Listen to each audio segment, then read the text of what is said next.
Mm.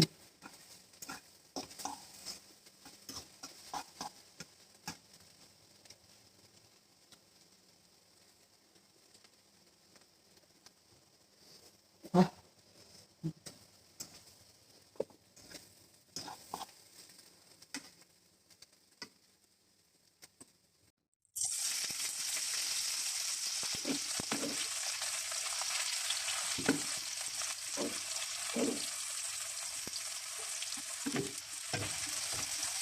Hi mga kamars, welcome back sa aking mini vlog. For today's video, magluluto tayo ng ampalaya. Siyempre, ito yung traditional na niluluto natin sa hapkainan natin. Hapkainan natin yan. So, kailangan muna natin itutuso na yung mga onion kasi matagal po siya maluto. Kasi gusto ko kasi yung onion, maging brown talaga siya. Not really totally brown, but brown siya. And then, bago natin ilagay natin ibang ingredients.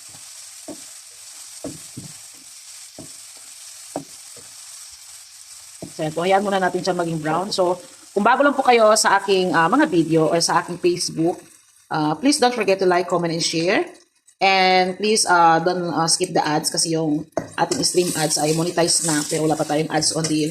Hopefully na naririnig tayo ni Meta na bibigyan tayo ng ads on reels. Ayan. So ngayon mag-add na tayo ng ating garlic and ating chili. Naglalagay talaga ako ng chili sa aking kinakain. Ayan, para may may gana tayong kumain. Ayan, muna natin sa konting luto pa and then ilalagay natin ang ating ampalaya. So maganda po yung ampalaya, especially sa akin. Kasi may diabetes po ako. So ganito rin ba kayo magluluto mga kamars? Ayan, sinusunog talaga yung onion bago ilagay ang ating ampalaya. Comment nga kayo kung pareho tayo ng luto. Pero ito ay binabad ko na sa asin. Pero hindi ko siya, piniga para may pa rin siya, pait pa rin siya. Kasi yun talagang kailangan ng ating katawan. Ano kasi, lamon ng lamon, ayan, tumaas yung sugar. Mahirap kasi pag hindi kumain mga kamay, especially yung sabi na diet, my God. Hindi talaga madala. Kasi mas lalo sumasakit yung sikmura mo. Pero sa sobrang kain naman yun, tumaas yung ating sugar. Ayan, halagay natin. Mahirap mag video na yung isang kamay mo hawak yung cellphone. So, wala akong magagawa. Kasi yung aking stand ng pag-vlog, dinala ko sa Pilipinas, ginagamit ng anak ko. Yun, iniwan ko na lang doon. Kaya natin siya maluto konti, and then ilalagay natin ang ating egg. Ayan. Mahal po ito dito ang palaya sa amin sa supermarket, dito sa Dubai. Pero sa Pilipinas to, mura lang.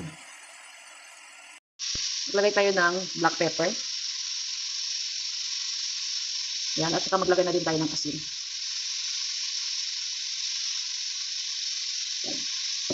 Haluin natin ulit. So, yung ito ang bitter gourd sa English eh. Ayan. Haluin na natin. Masarap kasi yan siya pag yung luto na may crunchy pa siya talaga mga kamars. Hindi ako nagluluto ng ampalaya na sobrang overcook. Ayoko ganun. Para yung sustansya andyan pa rin. Ayan. So, maglalagay na tayo ng ating egg. Ayan. Pour natin sa gitna. And then, bago natin ihalo-halo. Ayan. So, crunchy pa yan talaga sa mga kamars yan. And sobrang yummy. Ayan.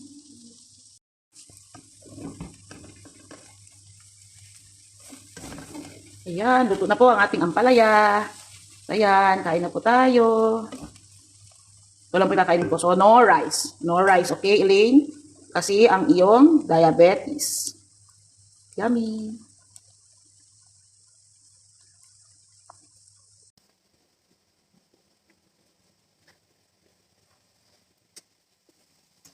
Mm.